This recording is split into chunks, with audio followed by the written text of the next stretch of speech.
Good morning. If you're watching this video, you have now entered Ms. Patterson's class. Welcome. Today we are going to go through an experience of what it looks like to model some Be Glad strategies. As you all know, this is the initiative that we have, and you're actually already doing it in your classes.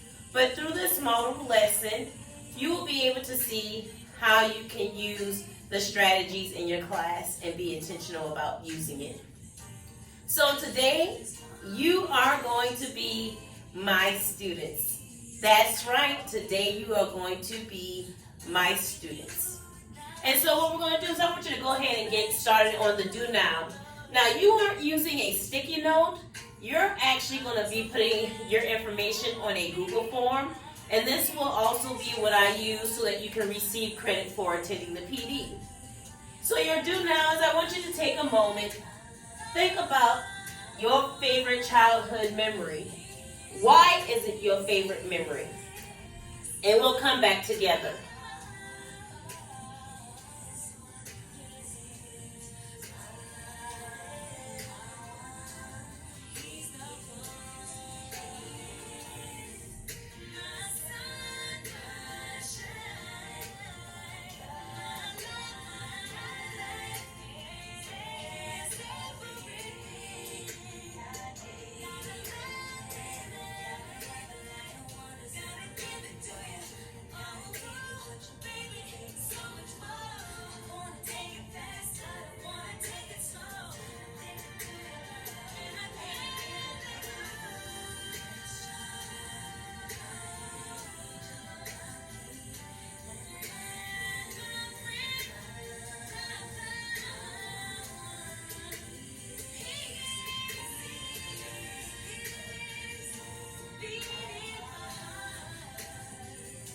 All right, great.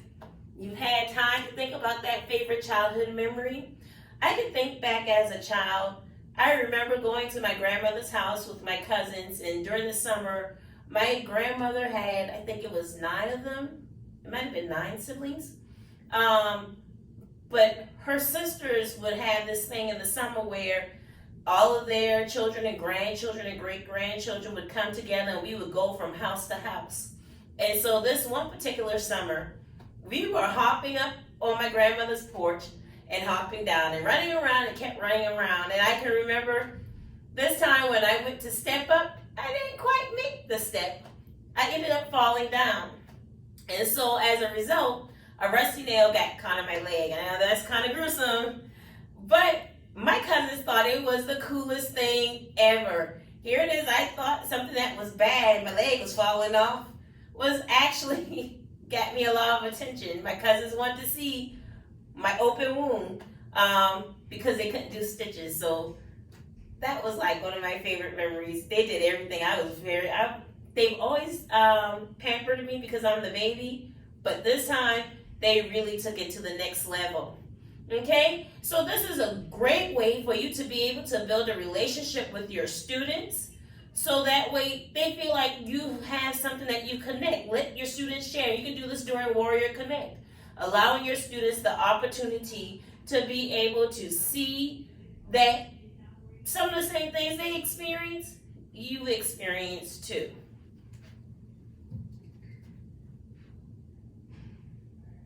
Give me one moment. Usually I like to have a little something. And so one thing that I know is that sometimes our students have things that are exciting that they want to share, and they just need that moment to get it out. And so I always say, share good news. I don't take long. I go around quickly, let the students share their good news, and I find another way to help make it connect to what they're doing. My good news, yesterday I cooked up a storm. We had from appetizers down to the dessert. And I usually don't do it, but they got a good meal yesterday, so I was feeling good. What's your good news? Awesome. Now, let's get down to business. We know that a lot of our students have deficits. In fact, the majority of our population have deficits, which makes it hard for them to understand what is being taught in the classroom. But what if take a moment to use some tools that will help them better understand or remember what is going on, what is being taught? Well, that's what we're going to do today. I'm going to walk you through a lesson. And in this lesson, we're going to see the different strategies and help you process. You will be getting a copy of this sheet so that way if you want to jot down your notes on it, on the visual, this is what we use. This is a visual. You can sketch your notes. You can doodle on it. It helps with students' attention span. I used it a couple of times in my class, and my students actually love it because I'm old school. I don't believe in technology, but you can use it using technology, by the way. So as always, there is something that we have to do. At the end of this lesson, we want students to be able to do something. I'm not going to focus as much on the objective because I want to get into the lesson. But in this case, if I was speaking with my students about today's lesson, one thing that I want them to understand is what we're going to do. And an important word that we have, I'm going to draw a square around it, is assess. So students are going to be able to assess two-step equations, okay? So our focus is that we're going to be able to assess two-step equations. Assess is a level 4 on the DOK wheel. So I'm getting my students thinking outside the box. I guarantee you, I had students that were 2, 3 or more grade levels below. My objective always had a level 4. We have to start pushing our students to think outside the box and push them because they are tested on a DOK 2 or higher. So pushing them to be at a level 4, it can be done. We just have to motivate them and get them where they need to be. All right.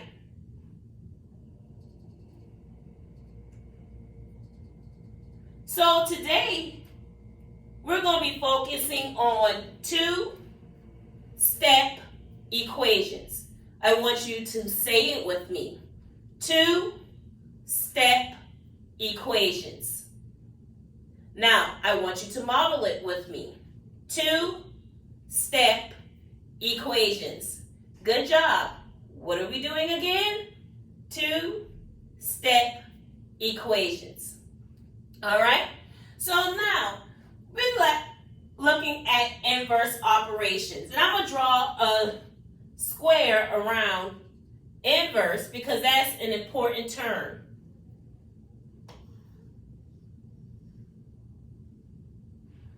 What does the word inverse mean?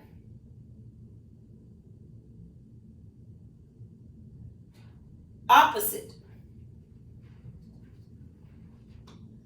So, whatever we're doing when it comes to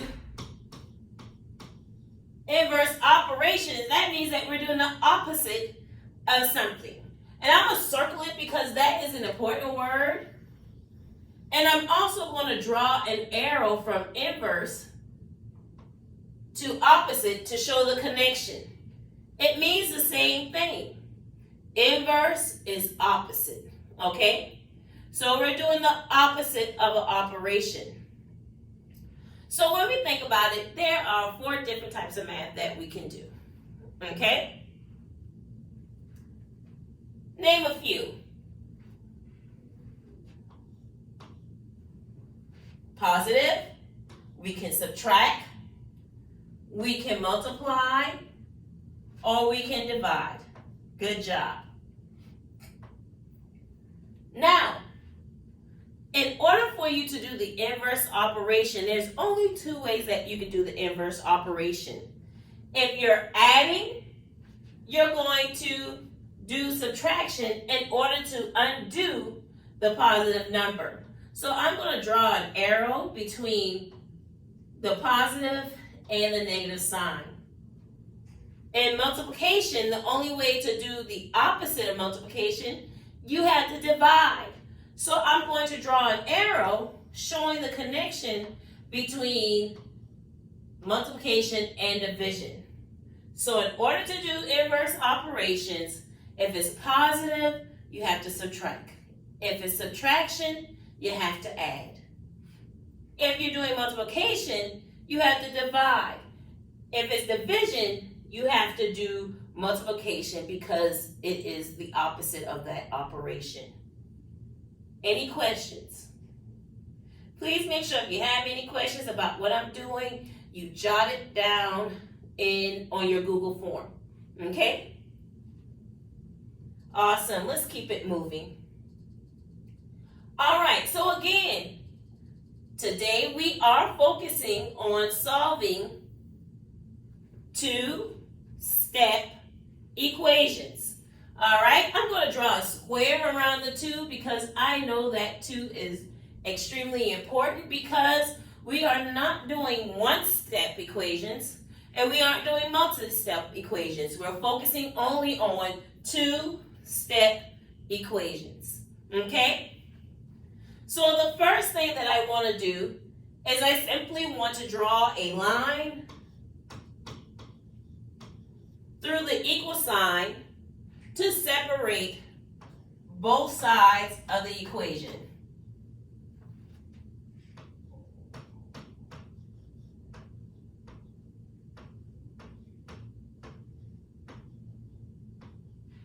All right, we're going to separate both sides. But what I want you to do is I want you to simply draw a circle around draw because I found out that for many of my students, it was easier for them to remember the steps when I simplified the steps. So instead of saying draw a line through, we would simply say draw. So when I ask my students, hey, what is the first step? You have to draw, and they knew to draw the line. The second step, you're going to locate, and I'm going to circle locate the variable.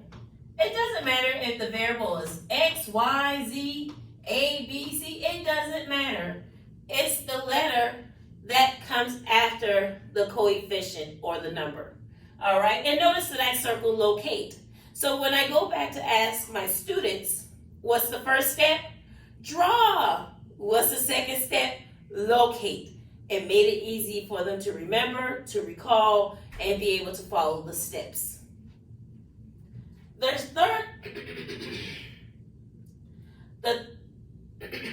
third step is that they are going to use inverse operation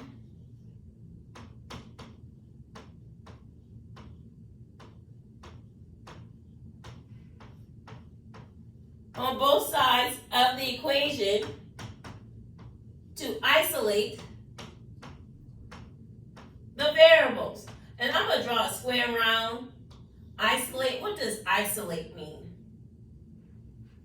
If I'm isolating something, right, I'm getting it by itself. So now we know the first step is that we have to draw.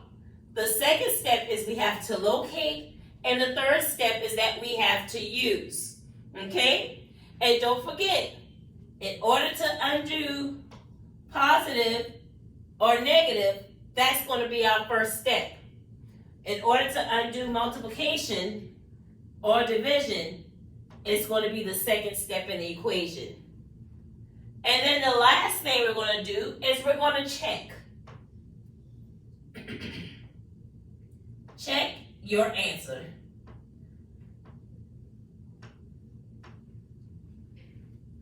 It is always important. You will not believe how many times I have sent students back to go back and review their work before I actually graded an assignment.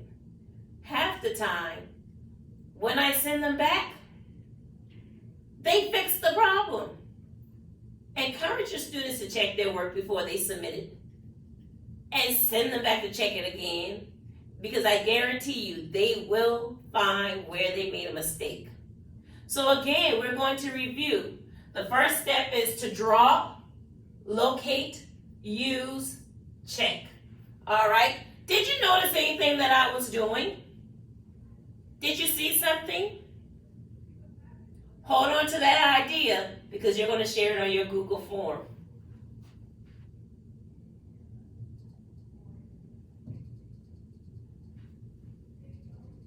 So as a reminder,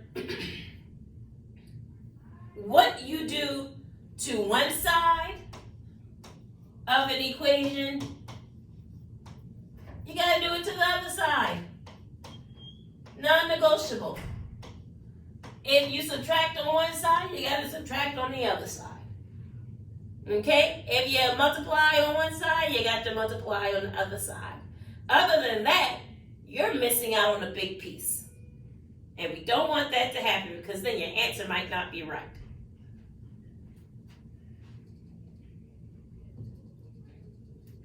All right, now let's get down to business. What does it actually look like, you might ask? So the first thing that we're going to do is we're going to rewrite the equation. So 2x plus 7 equals 15. What was the first step in our notes? You got it. We have to draw the line. Now notice that I am drawing an arrow over to explanation because I want to make sure that my students make the connection. So we're going to draw a line. And I'm just going to draw the line straight down. Now I need to move something off of the left-hand side of the equal sign because I got to try to isolate that variable. I got to figure out what is x equal to. So I'm looking right here. Remember we do plus or negatives first. I have a plus sign, so it's plus 7. All right, so I have to figure out how to move that positive, get rid of that positive 7. What's the inverse of positive? You are on it. It's negative. So I'm going to subtract 7 from both sides. Okay? So 7 minus 7 is going to leave me with 0. And that means it's going to leave me with 2x. And then 15 minus 7 is going to leave me with 8. But I need to go back because I need to make sure that I am reflecting what I did in this step. So I simply isolated variable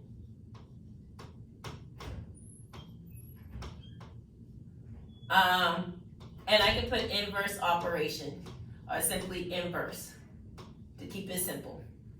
Okay, so now I have my new equation.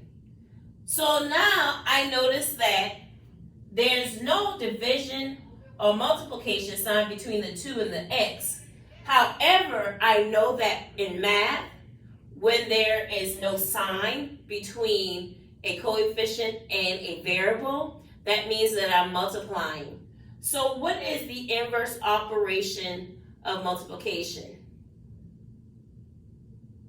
Man, y'all are a great crowd today. We're going to divide by 2. Now, if I do it on this side, I have to do it on this side. So 2 divided by 2 leaves me with 1. And I don't write the 1. We automatically assume there's a 1 in front of that variable. And 8, I messed up.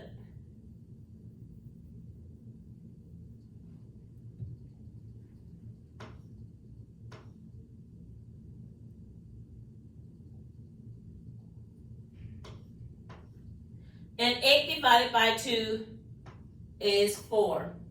Now, at this point, I need to go back and check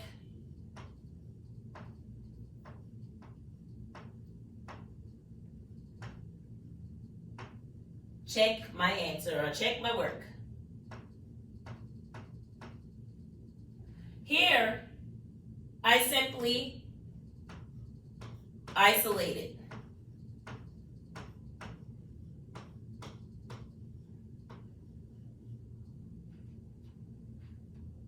What did you notice that I did on this slide? Hold that thought, because you're going to put it on your Google form.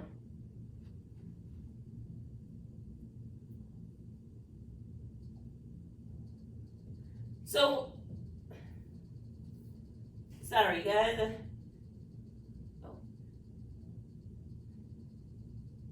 All right, so in closing, there are a couple of things that are going to go on. In order to be complete with your Google form, you're going to let me know what Be Glad strategies you're going to use in your class coming up. You're going to let me know what materials do you need. And then you're going to let me know how I can support you in your classes so that we can ensure that all of our students are set up for success.